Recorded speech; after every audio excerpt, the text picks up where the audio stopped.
Գյուրջան Կասկադ, ցանկացած համեմատություն մեր օգտին է։ Պատերազմի վտանգը ինչպես երեկ, այնպես էլ այսօր ու վաղը կա, իշխանական թևից են հայտարարում, բայց նաև համոզված են, թե պատերազմի առիթ չկա, հիմք չկա։ Այստեղ միաժամանակ նկատում են նաև, թե խաղաղության պայմանագիրը ստորագրելու համար Բաքվի պահանջները լեգիտիմ չեն, իսկ Բաքուն պահանջների շարք է շարել, չի ստորագրում ու չի ստորագրում։ Քննարկել են արդյոք քմահաճության այս դոզայի ադրբեջանական լեվելը Փաշինյանն ու ԱՄՆ պետքարտուղար Մարկո Ռուբիոն հեռախոսազրույցում հայտնի չէ։ Հայտնի է միայն, որ Ռուբիոն Փաշինյանին ասել է, թե Հարավային Կովկասում էսկալացիայի ցանկացած դրսևորում անընդունելի է։ Բարձր ռանգի ամերիկացի պաշտոնյան խաղաղության համաձայնագրից էլ է խոսել, շեշտել ամուր խաղաղության կարևորությունը տարածաշրջանային հակամարտությունների ցիկլը պահելու համար։ Փաշինյանն էլ պատմում է, երկուսս էլ այն կարծիքին էինք, որ համաձայնագիրը պետք է հնարավորինս արագ ստորագրվի ու վավերացվի։ Մասնագետները վերլուծում են ու թերևս Ամերիկայի Միացյալ Նահանգները փորձում է զսպել Բաքվի ախորժակը կանխել Անկարա-Բաքու գործակցությամբ հնարավոր էսկալացիան։ Միացյալ Նահանգները ըստ Կովկասագետի դեռ իր անելիքը պիտի որոշի։ ԱՄՆ-ի կոչը հիմնականում ուղղված նրան, որ իր խաղի մեջ ոչ մեկ չխառնվի, այսինքն մինչև որ Ամերիկան չի որոշել ինչ պետք է կատարվի, ոչ մեկ ոչ մի բան չանի, որը հասկանալի է, որովհետև տարածաշրջանը շատ բարդ է եւ կարող է դոմինոյի էֆեկտ ունենալ։ Վաշինգտոնում պետքարտուղար Ռուբիոյի եւ Թուրքիայի արտգործնախարար Ֆիդանի հանդիպումն էլ եղավ։ Այստեղ էլ ուշագրավ հատված կա։ Ռուբիոն այստեղից էլ խաղաղությունից է խոսել։ Ամերիկյան կողմի կարճ հաղորդագրությունում կարդացինք։ Պետքարտուղարը խնդրել է Թուրքիային աջակցել Ուկրաինայում եւ Հարավային Կովկասում խաղաղությանը։ Թրամփի օրակարգում ըստ մասնագետների հիմա նախ Իրանի հետ հնարավոր բանակցություններ սկսելն է։ Ամերիկյան կողմի Իրանի ճնշելու ճանապարհներն են թերևս որոնում։ Եվ ցանկացած այլ գործոն, որ կխանգարի այդ առաջնահերթությանը, հիմա նահանգներին հարկավոր չէ։ Ամերիկան գիտի, որ Բաքվի հնարավոր ագրեսիան տարածաշրջանում շատ բան կարող է փոխել։ Հետևաբար հակված են առայժմ լարվածություն թույլ չտալ։ Այստեղ ամենակարևորը պահն է, որ ինչի մասին կպայմանավորվեն Ամերիկան եւ Ռուսաստանը, Ամերիկան եւ Թուրքիան եւ Ռուսաստանը Հարավային Կովկասի մասով, որովհետեւ եթե Հարավային Կովկասի խաղացողները այս պահին խոսքը գնում Ադրբեջանի եւ Թուրքիայի մասին մնան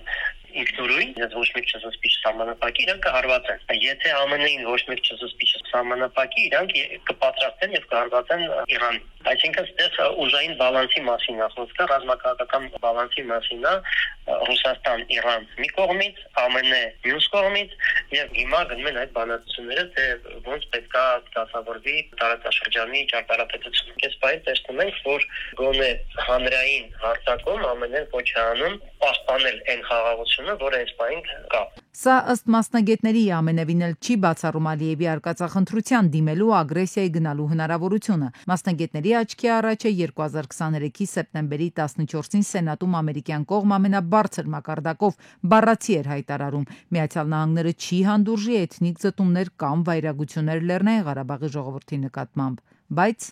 ուղիղ 5 օր անց հետևեց Արցախի ժողովրդի էթնիկ զտումն ու Ալիևի վայրագությունները։ Հայաստանը միջազգային կապիտալի շուկայում $750 միլիոն չափով եվրոպարտատոմսեր է թողարկել։ Պարզ լեզվով ասած Հայաստանն այս անգամ էլ $750 միլիոն նոր պարտք է վերցրել։ Օրինակ 2013-ին, երբ որ այդ պարտատոմսերը թողարկվեցին, նրանով մարվեց ռուսական պարտքը։ Այս հերթական թողարկումը, այո, դրա մի մասը ուղղվելու է նախորդ պարտատոմսերի մարմանը, այսինքն մի կողմից ունենալու ենք պարտքի նվազում, մյուս կողմից պարտքի ավելացում։ Հայաստանի պետական բյուջեի դեֆիցիտն էլ պակասուրդը տարեց տարի մեծանում է, այսինքն բյուջեի ծախսերն ավելի շատ են, քան հավաքվող եկամուտները, եւ կառավարությունը ստիպված է պարտք վերցնել ներքին եւ արտաքին աղբյուրներից, թողարկել նաեւ պարտատոմսեր։ Շեկուլի նման այս վերջի տարիների ընթացքում ներքին պարտքը ավելացրել է, պարբերաբար դրամային պարտատոմսեր են թողարկել, տեղաբաշխել, եւ դրա հասին են ավելացրել վերջի տարիների պետական պարտքը։ Իրենք դոլարային պարտք են ավելացում, քանի որ այսպես իրենց պարտքը դոլարով է եւ դոլարով է ցանկանում այսպես մարել, սա մի գործոն է, որ նրանք փորձում են անել։ Ստացվում է, որ բյուջեի եկամուտները չի բավականացնում նաև մարել պետության համար վերցված պարտքը։ 750 միլիոն դոլարի եվրապարտատոմսերը Հայաստանը պարտավորվել է հետ գնել 10 տարի հետո, 2035-ին։ 4 տարի առաջ էր Հայաստանը պարտատոմսեր թողարկել կրկին 750 միլիոն դոլարի չափով։ Այն ժամանակ տոկոսադրույքը շատ ավելի ցածր էր, այս տարվա համար տոկոսադրույքը 7.1 է։ Պարտքի ավելացումը այս պահի թողարկված պարտատոմսերով ավելի թանկ է նստելու պետության վրա, քանի որ նախկինում օրինակ Հայաստանի կառավարությունը պարտատոմսեր է թողարկում 3-4% տոկոսադրույքով եկամտաբերությամբ, հիմա արդեն 6.75, իսկ եկամտաբերությունը 7.1%։ Այսինքն ակնհայտ է, որ կառավարությունը ավելի մեծ գումարներ է ծախսելու ապագայում նույն այս պարտատոմսերի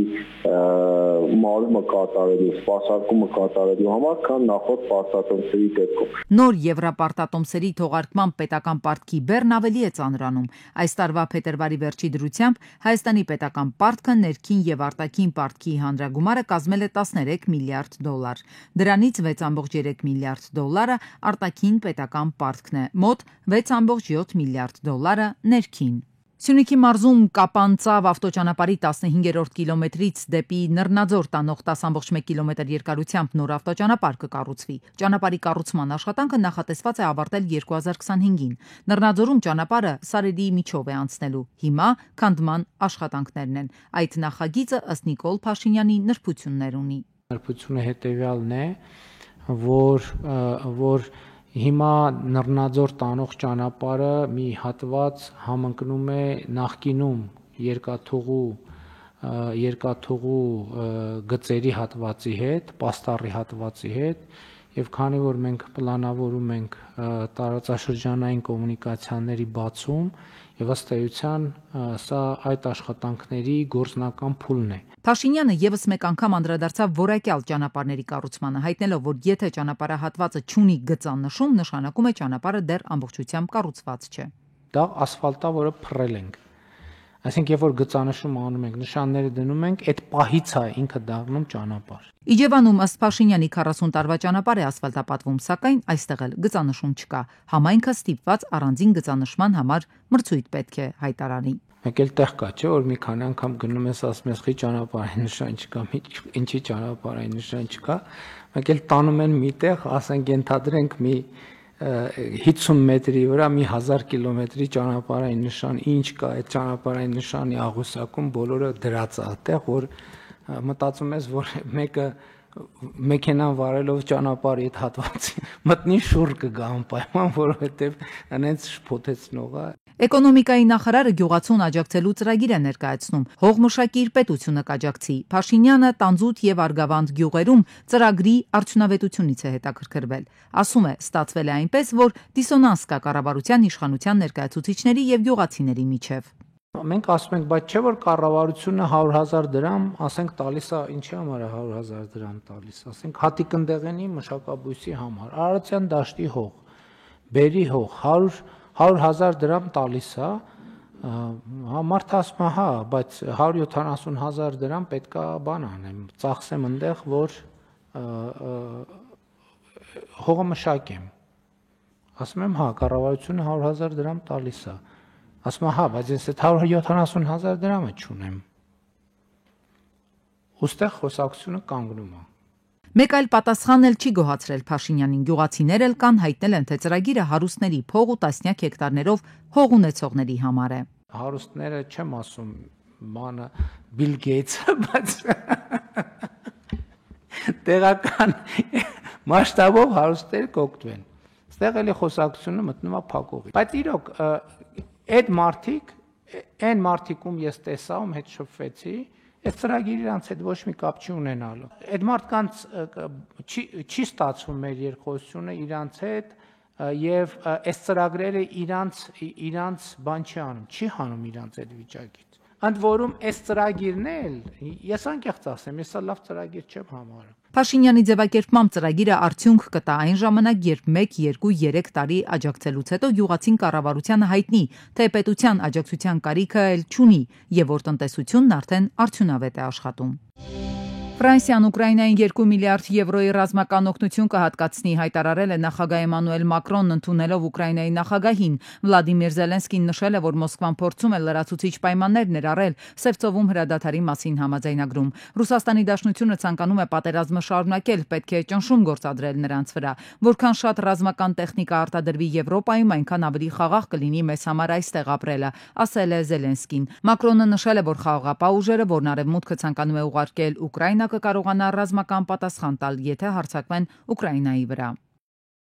Ապրիլը մոտենում է, հասնում է Թրամփի խոստացած ժամկետը մաքսատուրքերը հաստատելու համար։ Միացյալ Նահանգների առաջնորդի պաշտոնը երկրորդ անգամ զբաղեցնելուց հետո Թրամփի առաջին քայլերից էր Եվրամիության երկրներից, իր հարևաններ Կանադայից ու Մեքսիկայից, հեռավոր Չինաստանից մի շարք ապրանքների ներմուծման դեպքում մաքսատուրքեր սահմանելը։ Արձագանքները շատ էին ու բացասական, բայց Թրամփն անդրդվելի է։ Ավելին հիմա էլ հայտարարել է արտասահմանյան մեքենաների վրա 25% մաքսատուրք սահմանելու ծրագրի մասին։ So we'll effectively be charging a 25% tariff. Մենք պատրաստվում ենք առավելագույնը 25% մաքսատուրք սահմանել բոլոր այն մեքենաների համար, որոնք արտադրված չեն Միացյալ Նահանգներում։ Մաքսատուրքերի նվազագույն սահմանը կկազմի ներկայումս գործող 2.5%-ը։ Թրամփը հայտարարեց, հերթը արձագանքներինն է ու դրանք բնականաբար բացասական են։ Միացյալ Նահանգների առաջնորդի որոշումը առաջինը դատապարտեց Կանադայի վարչապետը, այն անվանելով ուղղակի հարձակում կանադացի աշխատողների վրա։ Մենք կպաշտպանենք մեր աշխատողներին, կպաշտպանենք մեր ընկերություններին, մենք կպաշտպանենք մեր երկիրը միասին։ Ավտոարտադրող խոշորագույն երկրներից մեկի Ճապոնիայի կառավարությունն էլ վստահեցրել է համապատասխան միջոցներ են ձեռնարկելու Ամերիկայի մաքսատուրքերի դեմ։ Նման սպառնալիքները Թրամփին կարծես թե այնքան էլ չեն անհանգստացնում։ Նախագահն իր ծրագիրը ոգևորիչ է համարել, հայտարարելով, թե այն նպաստելու է երկրի տնտեսական աճին։ Բայց հայտարարությունից ժամեր անց պատկերը այլ բան է ցույց տալիս։ Ամերիկյան ֆոնդայի բորսաներում նկատվել է ավտոմոբիլային արդյունաբերության ինդեքսների կտրուկ անկում։ Տեսլայի բաժնետոմսերը նվազել են 5.6, General Motors-ը 6.18, Ford-ը 4.7%-ով։ Նվազել են նաև մեքենաների համար չիպեր արտադրող ընկերությունների արժեթղթերը։ Nvidia-ն ու Tesla-ն համատեղ մեկ օրում կորցրել են $222 միլիարդ։ Վերլուծաբանները կարծում են, որ այս քայլը ժամանակավորապես կկանգնեցնի Ամերիկայի Միացյալ Նահանգներում ավտոարտադրությունը, կհանգեցնի գների աճի եւ կսրի դաշնակիցների հետ հարաբերությունները։ Ռուսաստանը պատրաստ է համաձայնել Սևծովում կրակի դադարեցմանը, սակայն դա կանի պատժամիջոցների վերացման դիմաց։ Այս մասին հայտարարել է ԱՄՆ պետքարտուղարը։ Ռուբիոյի խոսքով որոշ պայմաններ ներառում են այնպիսի պատժամիջոցներ, որոնք Ամերիկան չի սահմանել։ Այդ պայմաններից մի քանիսը ներառում են պատժամիջոցներ, որոնք սահմանվել են Եվրոպական միության կողմից, ասել է նա։ Նրա խոսքով հրադադարի քննարկման փաստն արդեն դրական է։ Ես կարծում եմ, որ դա լավ է, որ եւ ուկրաինացիները եւ ռուսները խոսում են կրակի դադարեցման մասին կամ էներգետիկայի կամ հնարավոր է Սևծովի մասին, ընդգծել է Ռուբիոն։ Սպիտակ տան ազգային անվտանգության հարցերի խորհրդական Ուոլցը հայտնել է, որ խոսել է Մասկի հետ սիգնալ հավելվածի արտահոսքի վերաբերյալ։ Հիշեցնենք, Թրամփի կաբինետի բարձրաստիճան անդամները հավելվածում խմբակային զրույցի ընթացքում քննարկել են Եմենում իրականացվող ամերիկյան ռազմական օպերացիան, որտեղ ակամա ներառվել է Ատլանտիկի գլխավոր խմբագիր Ջեֆրի Գոլդբերգը։ Ես նոր խոսեցի Իլոն Մասկի հետ, մենք ունենք լավագույն տեխնիկական մասնագետները, որոնք ուսումնասիրում են, թե ինչպես է դա տեղի ունեցել, բայց կարող եմ ասել, որ ես 100%-ով չեմ ճանաչում այս տղային, ասել է Ուոլցը Fox News-ի եթերում նկատի ունենալով Գոլդբերգին։ Իլոն Մասկը իր գլխավորած ավտոմեքենաշինական Տեսլա ընկերության վրա հարձակումներն անվանել է ահաբեկություն։ Ոչ մի կասկած չկա, որ հրաձգությունը Տեսլայի խանութների դեմ եւ լիցքակայանների հրկիզումը ահաբեկչական գործողություններ են, գրել է նա X-ում։ Ավելի վաղ նա հայտնել էր, որ ավտոմեքենաների եւ Տեսլայի դիլերական կենտրոնի դեմ վանդալիզմը համարում է հոգեկան խանգարման դրսևորում։ Էրիադում ավարտվել են Ռուսաստանի Դաշնության եւ Ամերիկայի Միացյալ Նահանգների պատվիրակությունների բանակցությունները, որոնք տևել են շուրջ 12 ժամ։ Բանակցությունների վերաբերյալ համատեղ հայտարարությունը կհրապարակվի այսօր։ Ռուսական պատվիրակությունը ներկայացրել էին Ռուսաստանի Դաշնության խորհրդի միջազգային գործերի կոմիտեի նախագահ Գրիգորի Կարասինը եւ Անվտանգության դաշնային ծառայության տնօրենի խորհրդական Սերգեյ Բեսեդան։ Ամերիկյան կողմը ներկայացրել են ԱՄՆ ազգային անվտանգության խորհրդի Եվրոպայի եւ Ռուսաստանի հարցերի նախկին ավագ տնօրեն Էնդրյու Փիքը եւ Ամերիկայի Միացյալ Նահանգների պետդեպարտամենտի բարձրաստիճան աշխատակից Մայքլ Անտոնը։ Կանադայի վարչապետ Մարկ Քարնին գլխավոր նահանգապետ Մերի Սայմոնին խնդրել է ցրել խորհրդարանը։ Երկրում վաղաժամկետ ընտրությունները, որոնք նախատեսված էին հոկտեմբերի 28-ին, տեղի կունենան ապրիլի 28-ին։ Որոշումն ընդունվել է Ամերիկայի հետ առևտրային պատերազմի ֆոնին։ Ես հենց նոր խնդրեցի գլխավոր նահանգապետին ցրել խորհրդարանը, ասել է Քարնին ազգին ուղված իր ելույթում։ Մարկ Քարնին կարծում է, որ ԱՄՆ նախագահ Դոնալդ Թրամփը ցանկանում է կոտրել Կանադան, որպեսզի Ամերիկան կարողանա տիրել հարևան երկրներին։ Նա խոստացել է չհանդիպել Թրամփի հետ, քանի դեռ նա չի ճանաչել Կանադայի ինքնիշխանությունը։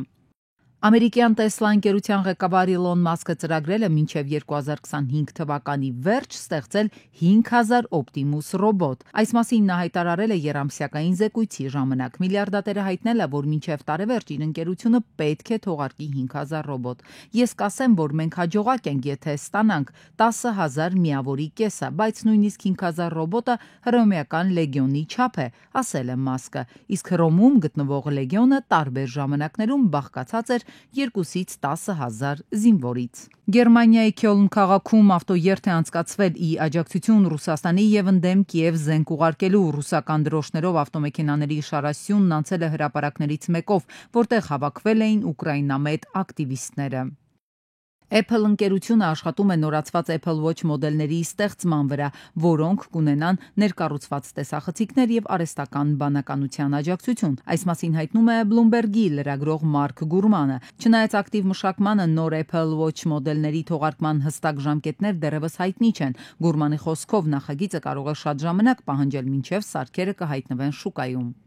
Cardi B-ն շատ է տխրել այն բանից հետո, երբ հայտնաբերել է, որ իր 6-ամյա դուստրը Culture-ը գրիչով նկարել է Hermes Kelly պայուսակի վրա։ Նյույորքցի 32-ամյա рэփերը ֆիքսել է իր թանկարժեք պայուսակի անուղելի վնասը եւ կադրերը տեղադրել Instagram Story-ում։ Ես $60,000 եմ ծախսել այս պայուսակի վրա։ Տեսեք, թե ինչ արեց աղջիկս իմ պայուսակի հետ։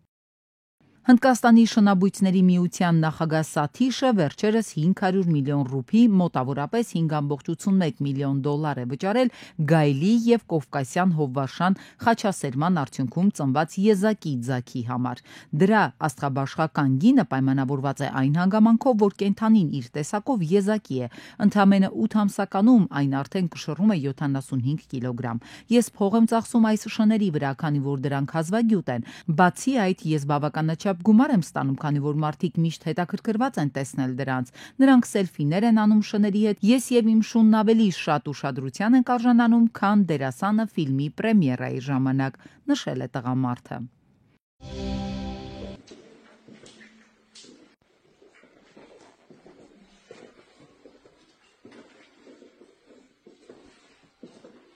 Վարդաշենի 6-րդ փողոցի երկու հանրակացարանային շենքերի բնակիչներն են քաղաքապետի հետ հանդիպում են պահանջում։ Բանն այն է, որ շենքը անմխիթար է ու վթարային։ Քաղաքապետարանը խոստացել էր լուծել խնդիրը, սակայն ըստ բողոքի ակցիայի մասնակիցների դեռ մատամատին չեն տվել։ Վարդաշենցիներին խոստացել էին բնակիչներին դուրս կբերեն վթարային շենքից, բնակարաններով կապահովեն, խոստումները սակայն չեն կատարել։ Բնակարանով ապահովելու համար մեր պահանջը, որ մեզ տուն տան, բնակարան տան, շենքի տակը ջուր, կոյուղիների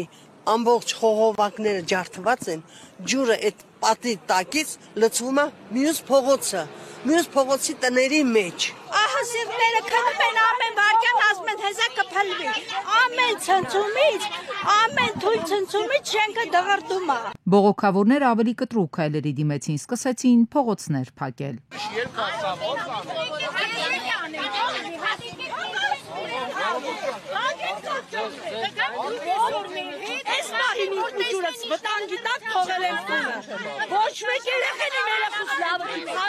Ոստիկանները 5 րոպե ժամանակ տվեցին փողոցը բացելու համար, հակառակ դեպքում խոստացան կձերբակալեն։ 5 րոպեում ճանապարհը բացեք, այլապես օրինական պահանջ եմ ներկայացնում ու կձերբակալենք ոստիկանության կենտրոնական բաժին։ Պահանջ ենք ներկայացնում։ Ողջամի ջանքետ ճանապարհը բացելու համար։ Պահանջ ենք ներկայացնում։ Որոշ ժամանակ անց փողոցը բացվեց, քանի որ քաղաքապետարանից հայտնեցին, որ պատրաստ են հանդիպել բնակիչների հետ։ Վարդաշենցիները ցանկանում էին Ավինյանի հետ հանդիպել։ Գործակարգավարական նիստը սակայն վարում էր փոխքաղաքապետը։ Քննարկվող հարցերից մեկը թեղի մանրատերև ծառատեսակներին էր վերաբերվում։ Ինչու են փոխարինվում թեղիները։ Երևանի փողոցային տնկարկներում ըստ քաղաքապետարանի մասնագետների թեղի մանրատերևները տարբեր հիվանդություններ ունեն։ Դրանց արմատային եւ բնային հատվածներում առաջանում են նեմատոդներ, ворթեր, որոնք ըստ էության մակաբուծում են սնվելով ծառի համար պահանջվող օրգանական եւ հանքային նյութերով չեն թողնում որպեսզի ծառը կայուն զարգանա։ Թումանյան փողոցը բերվել է վերջնական տեսքի, փողոցից հեռացվել են հիմնական բացառապես կարելի ասել թեղի տեսակի ծառատեսակներ, հեռացվել է նշված երկրորդ հատվածից 80 ծառ, փոխարենը տնկվել է 95 ուրեմն ցերցից տեսակի ծառատեսակ։ Թեղու տերևակեր միջատը ըստ մասնագետների ապրիլից է բազմանում, այն մեծ վնաս է հասցնում ծառի տերևներին, կրճատելով դրանց ֆոտոսինթեզի գործընթացը։ Միջատներն ի դեպ նաև թափանցում են տներ, ստեղծում անհարմար, ալերգիկ, հիգիենիկ տարատեսակ խնդիրներ։ Բյուջեի եկամուտները 2024-ին կատարվել են 95.8%-ով, որից հարկային եկամուտները եւ պետական տուրքերը 92.7%-ով, իսկ ծախսերը իրականացվել են 93.9%-ով։ Ազգային ժողովի ֆինանսավարկային եւ բյուջետային հարցերի մշտական հանձնաժողովի արտահերթ նիստում ֆինանսական ոլորտների պատասխանատուները նախորդ տարին են ամփոփում։ Ծախսերի մասով 16%-ով ավելին է, քան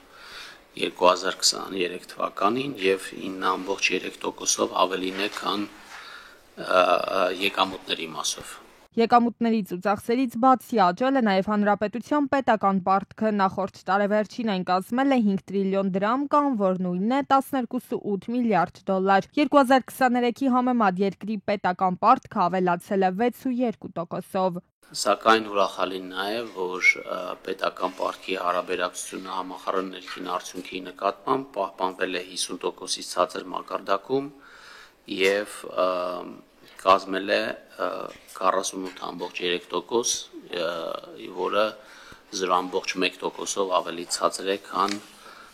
2023 թվականին։ Մեկ ակնթարթում հարյուրավոր քաղաքացիներ ակնթարթային վարկերի զոհ դարձան։ Խոսքը օնլայն խարդախությունների մասին է, երբ մարդկանց անունով կեղծ վարկեր են ձևակերպվում ու հիմա փաստացի այդ մարդիկ ստիպված են մարել վարկը։ Կենտրոնական բանկի նախագահն ասում է, ծանոթ են խնդրին, ուսումնասիրել են իրավիճակը, բայց հնարավոր լուծումներն էլ ոչ միանշանակ են ու դեռևս լիովին չեն վերացնելու խնդիրները։ Մենք կարող ենք օնլայն ընդհանրապես վերացնել։